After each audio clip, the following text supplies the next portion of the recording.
Ya, tapi Gaduh kat belakang. Hah? Zari dengan Siti gaduh kat belakang. Gaduh pasal apa pula? Aduh. Pemain tambah-tambah kau. Dia main tambah-tambah kau. Kau settle lah. Serius ah? Dekat mana? Yang lain di sini. Aulia, Saifah dengan Azhar. Oh, jam. Nampak. Dah jam 4. Yo. Memang. Mesti kasih settle sekejap. Aduh. Saifah. Sini kejap. Itulah budak.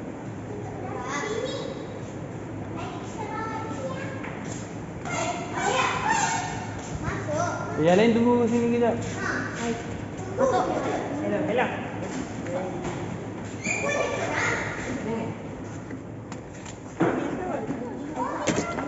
Saifah, Aulia.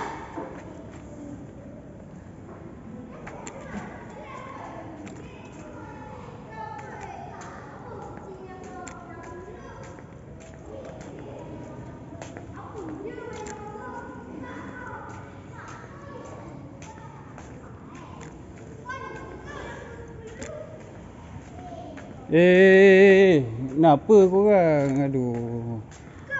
Tak, tadi korang duk main-main apa semua kat luar, lepas tu kita orang pun tunggu aja kat dalam. Lepas tu sekarang korang gaduh pula. Tak, Zari. Alah. Dia yang start dulu. Kau Tak. yang pukul aku. Aduh. Dia yang start dulu. Dia Korang tahu ke apa benda jadi? tahu. Tiba-tiba je. Alah. Macam mana nak settle ni? Kau yang main kasar. Dia yang main kasar dulu. Dah. Kau balik. Macam lah kau tak pernah kasar sangat. Kau ini sikit. Nampak sangat. Tak, dia mula dulu bos. Dia start dulu. Saya buat tiga kau. Apa bukti kau?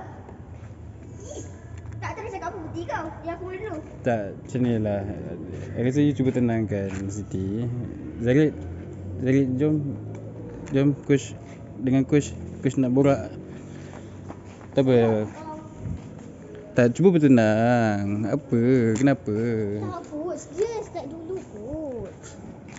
Yelah, tadi coach bagi masa banyak dah untuk korang rehat, bertenang. So tiba-tiba korang jadi macam ni pula.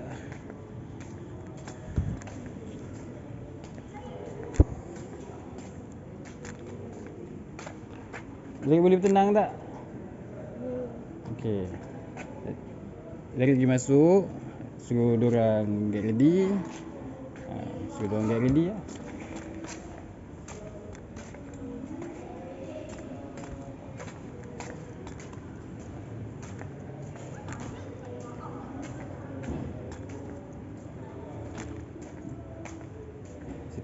Siti pergi.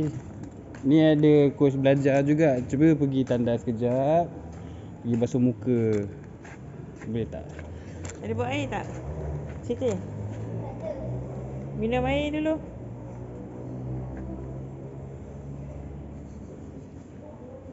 Boleh gaduh.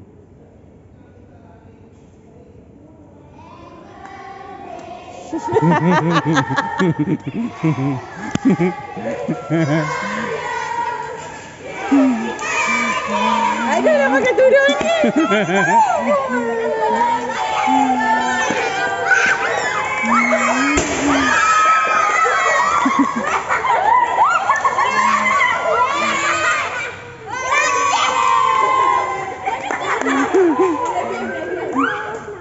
Okey, bawa masuk dalam, bawa dalam.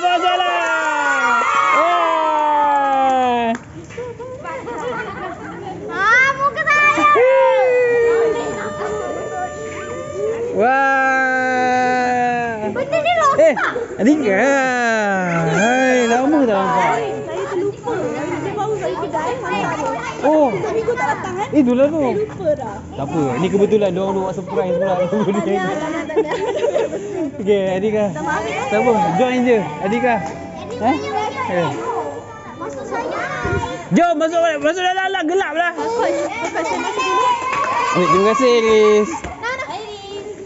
Weh, pasal sini. Ha? Lagi lah kita kisahkan. Aduh, sepah. Adelaide. Oh, cara ambil gambar tu dah suruh baca cantik lah. Okay.